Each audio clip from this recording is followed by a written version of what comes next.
আসসালামু আলাইকুম ওরহমতুল্লাহি ওয়া বারাকাতুহু। আলহামদুলিল্লাহ আলহামদুলিল্লাহি নাহমাদুহু ওয়া নাস্তাঈনুহু ওয়া নাস্তাগফিরুহু ওয়া নু'মিনু বিহি ওয়া নাতাওয়াক্কালু আলাইহি ওয়া নাউযু বিল্লাহি মিন শুরুরি আনফুসিনা ওয়া মিন সাইয়্যাতি আমালিনা ওয়া মান ইয়াহদিহিল্লাহু ফালা হাদিয়া লাহু ওয়া নাশহাদু আল্লা ইলাহা ইল্লাল্লাহু ওয়া নাশহাদু আন্না মুহাম্মাদান আবদুহু ওয়া রাসূলুহু আম্মা বাদ। প্রিয় সুধী, আজকে এমন একটা কথা বলবো যে কথাটা আপনারা সবাই জানেন, কিন্তু অনুধাবন বা সেইটার মূল্যায়ন করতে জানেন না। সেই বিষয় নিয়ে কথা বলবো। মিশরের জাতীয় কবি হাফিজ ইব্রাহিম নারী শিক্ষা বিষয়ে যেটা বলে গেছেন, সেই বিষয়টাকে নিয়ে আপনার সামনে তুলে ধরব ইনশাআল্লাহুল আজিজ। অবশ্যই ভালো লাগবে। মাতা একটি বিদ্যানিকেতন, মানে মা হচ্ছে একটা বিদ্যালয় সমতুল্য। মা হচ্ছে শিক্ষা গুরু বা শিক্ষা গুরুনি। মাতাকে ওই জন্য একটা বিদ্যা নিকেতন বলা হয়েছে। যদি তুমি তাকে গড়ে তোলো, মাকে যদি তুমি সেইভাবে গড়ে তোলো, তাহলে তুমি উত্তম ধমনী বিশিষ্ট একটি জাতি গড়ে তুললে। কি বলা হলো? মা এমনই একটা বিদ্যা নিকেতন, সেখান থেকে আপনি সারা ওয়ার্ল্ডের শিক্ষা মায়ের কাছ থেকে নিতে পারেন।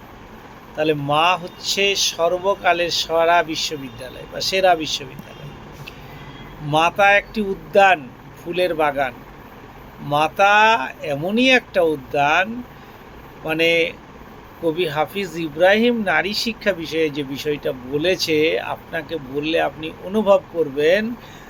যদি তুমি সেচ, সার, যাবতীয় যা কিছু একটা বাগানকে পরিচর্যা করতে খরচ করো, সেই রকমভাবে সজীবতাকে, মায়ের যদি সজীবতাকে তুমি প্রতিপালন করতে পারো, তাহলে সেটি কোনো উজ্জ্বলতার অপেক্ষা অধিকতর উজ্জ্বল হয়ে যাবে।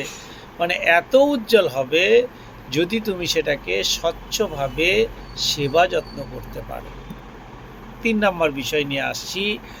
মাতা ওই সমস্ত শিক্ষকের শিক্ষক, মাতা ওই সমস্ত শিক্ষকের শিক্ষক, প্রথম শিক্ষক যাদের অবদান দিগন্ত সীমাকে পরিতপ্ত করেছে।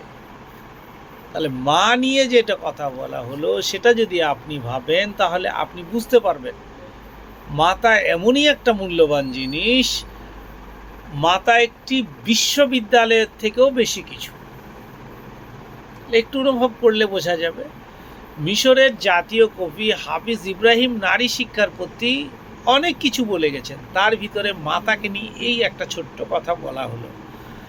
তাহলে মাতা এমনই একটা জিনিস, সেই মাতা হচ্ছে আমরা সেবা, শুশ্রূষা যা কিছু আছে, যদি মাতাকে আমরা সেটা দিতে পারি, মাতার কাছ থেকে অনেক অনেক অনেক কিছু শিক্ষা গ্রহণ আমরা নিতে পারি। যাই হোক, আজকে এখানে এই পর্যন্ত। আসসালামু আলাইকুম রহমতুল্লাহ।